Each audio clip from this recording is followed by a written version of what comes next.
ইতিহাসের পাতায় স্বর্ণাক্ষরে নবম পে স্কেল ২০,০০০ কোটি টাকার বরাদ্দে সরকারি কর্মচারীদের মহাজয়।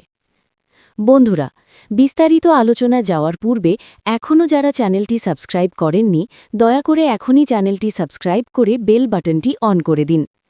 সরকারি চাকরিজীবীদের ভাগ্যে জয়ের সূর্য উদিত হল। চূড়ান্ত অনুমোদনে কার্যকর জাতীয় নবম পে স্কেল। ইতিহাসের সর্বোচ্চ আর্থিক বরাদ্দে নতুন দিগন্তের সূচনা। দীর্ঘদিনের প্রতীক্ষা, আশঙ্কা ও প্রত্যাশার অবসান ঘটিয়ে আজ দেশের লক্ষ লক্ষ সরকারি কর্মকর্তা কর্মচারীর জীবনে এলো এক ঐতিহাসিক স্বস্তির বার্তা। প্রধান উপদেষ্টার কার্যালয়ে অনুষ্ঠিত উচ্চ পর্যায়ের নীতি নির্ধারণী বৈঠকে গৃহীত এই সিদ্ধান্ত শুধু একটি বেতন কাঠামোর সংশোধন নয়, এটি রাষ্ট্রের পক্ষ থেকে কর্মচারীদের প্রতি সম্মান, স্বীকৃতি ও আস্থার এক শক্তিশালী ঘোষণা। প্রধান উপদেষ্টার সভাপতিত্বে অনুষ্ঠিত এই গুরুত্বপূর্ণ বৈঠকে উপস্থিত ছিলেন অর্থ উপদেষ্টা, প্রশাসনের শীর্ষ কর্মকর্তাবৃন্দ ও সংশ্লিষ্ট নীতি নির্ধারকেরা। কয়েক ঘণ্টার রুদ্ধদ্বার আলোচনার পর চূড়ান্তভাবে অনুমোদন পায় জাতীয় নবম পে স্কেল। বৈঠক শেষে অর্থ উপদেষ্টা সরাসরি ঘোষণা করেন ২০,০০০ কোটি টাকার বিশেষ বাজেট বরাদ্দ, যা দেশের ইতিহাসে সরকারি কর্মচারীদের জন্য এককভাবে সর্বোচ্চ বরাদ্দ হিসেবে বিবেচিত হচ্ছে। এই ঘোষণা মুহূর্তেই দেশের সরকারি কর্মচারীদের মধ্যে আনন্দের ঢেউ ছড়িয়ে দেয়। সরকার দেশের সামগ্রিক অর্থনৈতিক স্থিতিশীলতা বজায় রেখেই কর্মচারীদের সর্বোচ্চ সুবিধা নিশ্চিত করতে একটি সুপরিকল্পিত ২ ধাপের বিশেষ বাস্তবায়ন পদ্ধতি গ্রহণ করেছে। প্রথম ধাপে ঘোষণা জারির সঙ্গে সঙ্গেই নবম পে স্কেলের ৫০% সুবিধা তৎক্ষণাৎ কার্যকর হবে। এর অর্থ হল চলতি মাস থেকেই সরকারি কর্মকর্তা কর্মচারীরা বর্ধিত বেতনের সুফল পেতে শুরু করবেন, যা তাদের দৈনন্দিন জীবনযাত্রায় তাৎক্ষণিক স্বস্তি এনে দেবে।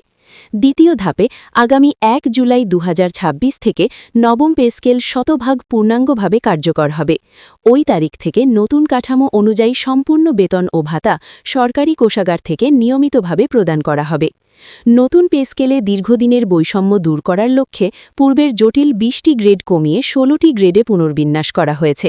এই পুনর্গঠনের মাধ্যমে প্রশাসনিক কাঠামো আরও সহজ, স্বচ্ছ ও কার্যকর হয়েছে। বেতন নির্ধারণের ক্ষেত্রে ১.৫ কঠোরভাবে অনুসরণ করা হয়েছে, যাতে উচ্চ ও নিম্ন পদের মধ্যে পার্থক্য যুক্তিসঙ্গত পর্যায়ে থাকে এবং ন্যায্যতা নিশ্চিত হয়। নতুন কাঠামো অনুযায়ী ১৬তম গ্রেডের সর্বনিম্ন মূল বেতন নির্ধারণ করা হয়েছে ২৩,০০০ টাকা এবং প্রথম গ্রেডের সর্বোচ্চ মূল বেতন নির্ধারণ করা হয়েছে ১,২৫,০০০ টাকা। এর ফলে বিশেষভাবে উপকৃত হবেন নিম্ন ও মধ্যম আয়ের কর্মচারীরা, যাদের জীবনযাত্রার মান উল্লেখযোগ্যভাবে উন্নত হবে। মূল বেতনের পাশাপাশি জীবনযাত্রার ক্রমবর্ধমান ব্যয় বিবেচনায় সরকার ভাতা কাঠামোতেও এনেছে যুগান্তকারী পরিবর্তন। নতুন পে স্কেলে অন্তর্ভুক্ত করা হয়েছে বাস্তবসম্মত ও সময় উপযোগী একাধিক ভাতা। বাড়ি ভাড়া ভাতা নির্ধারণ করা হয়েছে মূল বেতনের ৫০% থেকে ৬৫% পর্যন্ত, যা শহর ও অঞ্চল ভেদে প্রযোজ্য হবে এবং বর্তমান বাজার দরের সঙ্গে সামঞ্জস্যপূর্ণ হবে। চিকিৎসা ভাতা বর্তমানের তুলনায় উল্লেখযোগ্যভাবে বাড়িয়ে মাসিক ৫,০০০ টাকা নির্ধারণ করা হয়েছে, যাতে কর্মচারী ও তাদের পরিবার স্বাস্থ্যসেবায় আর্থিক চাপ মুক্ত থাকতে পারেন। যাতায়াত ব্যয়ের চাপ কমাতে মাসিক সর্বোচ্চ ৪,০০০ টাকা পর্যন্ত যাতায়াত ভাতা নিশ্চিত করা হয়েছে। কর্মক্ষেত্রে কর্মীদের পুষ্টি ও কর্মক্ষমতা বজায় রাখতে মাসিক ২,০০০ টাকার টিফিন ভাতা বরাদ্দ দেওয়া হয়েছে।